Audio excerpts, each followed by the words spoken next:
आरती ने अपने सास कांता देवी से कहा, अब इस घर में तेरे दिन खत्म हो गए हैं बुढ़िया। आने दे तेरे बेटे महेश को, आज फैसला होके रहेगा।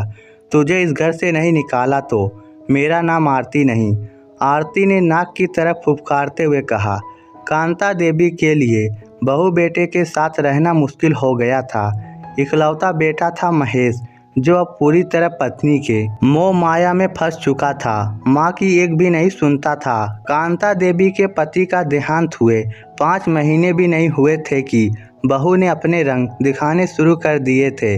जो मन में आता था सुना देती थी। कांता देवी ने अब बहू को जवाब देना भी छोड़ दिया था। एक कान से सुनकर दूसरे कान से निकाल देती थी, मगर अब पानी सर से ऊपर जा चुका था। बहू घर से बाहर निकालने की धमकी देने लगी थी। दोनों का चूल्हा पहले से ही अलग अलग था। कांता देवी अपनी रोटियां खुद बनाकर खाया करती थी, फिर भी बहू आरती को कोई ना कोई बात चुभ जाती थी। शाम को जब महेश आया तो आरती उसे अपने कमरे में ले गई, फिर ना जाने क्या क्या पट्टी पढ़ाती रही। कुछ देर बाद बेटा महेश लाल पीला होकर निकला। बोला, माँ बूढ़ी हो गई हो, अब तो सुधर जाओ, क्यों आरती के पीछे पड़ी हो। माँ बोली, क्या जुल्म कर दिया महेश बेटा, गैस खत्म हो गई थी, इसीलिए रसोई से सिलेंडर ही तो लाई थी, वो भी तब जब बहू ने अपनी रोटी सब्जी बना ली थी।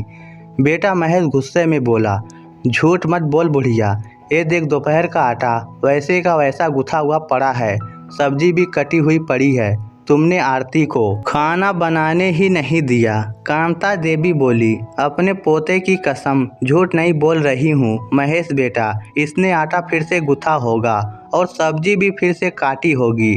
जो खाना बनाया है वह बाहर फेंक आई होगी।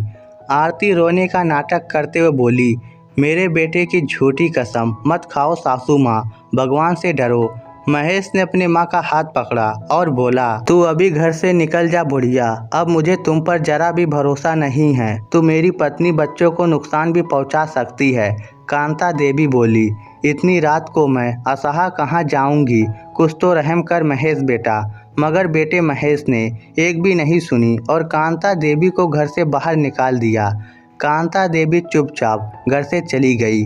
आरती एक हल्की मुस्कान के साथ खड़ी खड़ी सब देख रही थी। बाहर मोहल्ले वाले भी बेटे महेश का अपनी मां के साथ बर्ताव देखकर हैरान थे। सुबह 8 बजे के लगभग घर का दरवाज़ा खटखटाया गया। आरती ने जब दरवाज़ा खोला तो पुलिस की भीड़ देखकर डर गई। दरवाज़ा खोलते ही पुलिस अंदर घुस आई, साथ में कांता देवी थी।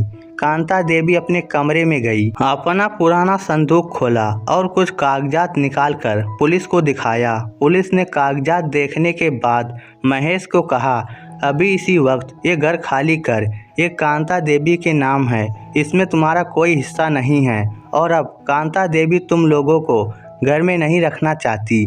महेश आश्चर्य से अपनी माँ की तरफ देख रहा था कि तभी कांता देवी बोली, बेटा महेश, जब तू 18 साल का था तब तूने अपने पिता का गिरेबान पकड़ लिया था। तेरे पिता ने उसके बाद कहा था कि कांता इस औलाद से किसी तरह की उम्मीद मत रखना, मैं तो बीमार रहता हूँ, मेरा कोई भरोसा नहीं है, इसीलिए ये घर जो मेरी अर्जित संपत्ति है इसे तेरे नाम कर देता हूँ ताकि तेरे साथ गलत ना हो।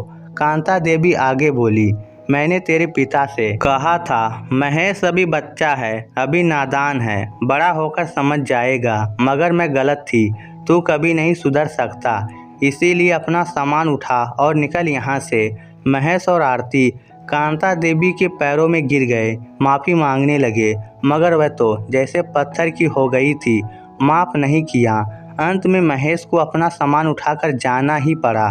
पुलिस ने जाते हुए महेश से कहा, अगर फिर कभी भविष्य में कांता देवी को किसी तरह का नुकसान पहुंचाने की कोशिश की तो अंजाम बहुत बुरा होगा। दोस्तों, क्या कांता देवी ने अपने बेटे बहू के साथ सही किया? इस स्टोरी को लेकर आपकी क्या राय है? नीचे कमेंट करके हमें ज़रूर बताइएगा। धन्यवाद।